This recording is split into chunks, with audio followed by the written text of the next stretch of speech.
I'm back. All right, now look, today I'm going to show y'all how I make my Jack Daniel's bacon onion jam. Yes, you heard correct. I said bacon onion jam. Jack Daniel's bacon onion jam. This stuff right here is so versatile. You can use it on pizzas, subs, burgers. You can put it in salads. I'm going to show y'all how I incorporate it into bacon onion jam stuffed deviled eggs in a separate video. So today I'm going to show y'all how to just make the jam itself, and then y'all can mix it up and use it in whatever you want. Pay attention. This is what you're going to need. 2 tablespoons of brown sugar. You're going to need some cayenne pepper. Accent, I would highly suggest that you use a thick cut bacon. Don't use that thin stuff. It's just not going to turn out the same. I'm using 24 ounces, which is 1.5 pounds. You're going to need some Jack Daniels. I'm using the honey. You can use the regular. That's totally fine. I'm using 2 large sweet onions, and I also have some balsamic vinegar glaze here. You see that? You see that? You see that? Don't ask me for the damn ingredient list. Come on. Alrighty, so as you guys can see, I'm starting to break down my bacon. I'm cutting it into nice, small pieces. Just so you guys know, a little pro tip, the colder the bacon is, the easier it will be for you to slice it up. Once it starts to get room temperature, that fat will start to melt and it'll become a little bit harder to slice and also a little bit more dangerous.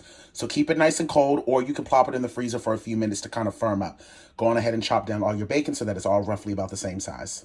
Alrighty, to ensure that the bacon is going to cook evenly, I always like to start my bacon off in a cold pan, okay? Then I'm going to turn the heat on. That way the bacon can cook nice and evenly, and it's going to render out all of that fat beautifully. Again, pro tip, in order for your bacon to cook up nice and crispy, you want to start it off in a cold pan. Turn the heat on and allow that bacon to gradually cook itself. So we'll keep mixing it up, keep an eye on it, and once it gets nice and crispy, I'll come back and I'll tell you what the next step is. While your bacon is frying up, go on ahead to start to chop down your onions. And to avoid you having to use a food processor later on, if I were you, go on ahead and chop down your onions as small as you would like it in the end result.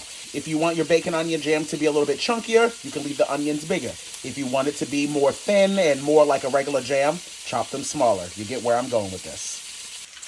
Alrighty, y'all. Now that this bacon is starting to get nice and frothy, you can tell that it's almost done, but you really want to make sure that it's nice and crispy. You don't want any like soggy bits, okay?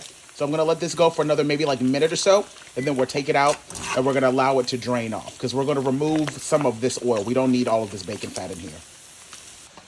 Got your onions all prepped and ready to go.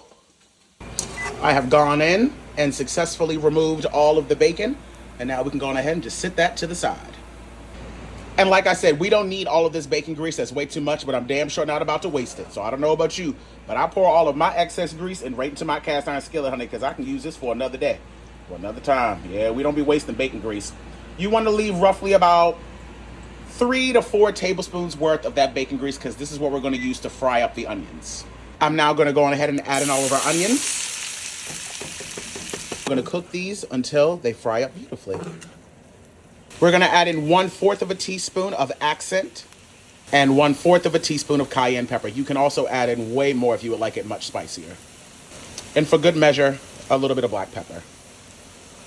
Give this a good mix. Don't add in the brown sugar yet or it will burn. Baby, it is just something about the smell of onions cooking up in bacon grease. My God. I just wanted to make sure that I emphasize. You see how these have turned into like bacon bits? That's what you want. You want it to be nice and crunchy. You don't want any soft pieces or it's just going to turn into mush. You want it to be nice and crispy, just like that. There we go.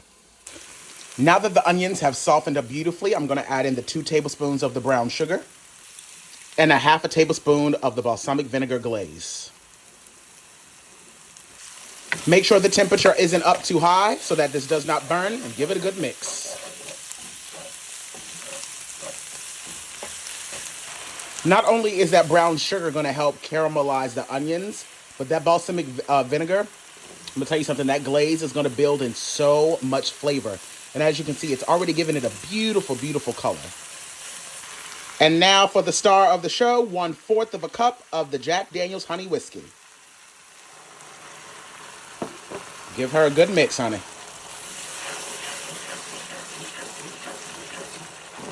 Oh my God. It just smells. Baby, the smell in this house, my God, on today. And if you pay close attention, you can tell that this is already taking on a completely different texture, which is exactly what you want. We haven't run this through a food processor or anything, but it's already getting nice and soft. That's exactly what you want. I'm now going to allow this to cook over a low heat for roughly about 5 minutes or so. Continue to mix so that nothing burns. Alrighty, my friends, this is all done. I just want you guys to see. Look at that. My God. It's so soft. This is exactly what you want. Just like that. So now that this is all done and it's thickened up beautifully, turn off the heat. And now we're going to go on ahead and add in that bacon. Add in that delicious bacon, just like so. And now mix it all together. Jesus. Oh my God. My God. Do y'all see this? Y'all do see this, right?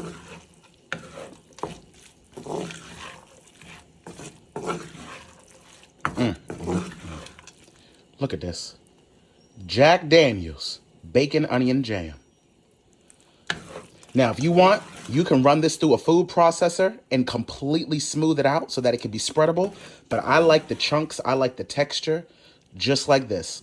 This stuff is brilliant on smash burgers, hot dogs, pizza. I'm going to show y'all how I'm going to stuff some deviled eggs with some of this.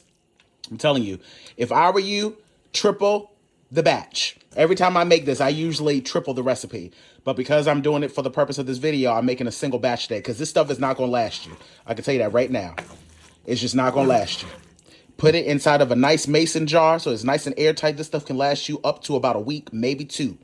But again, it's not going to last you in the refrigerator that long. My God.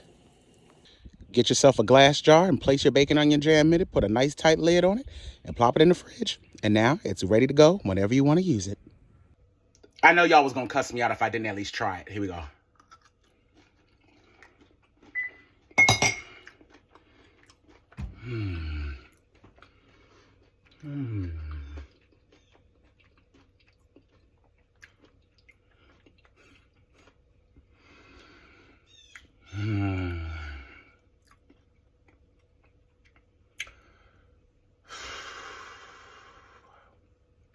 Yep.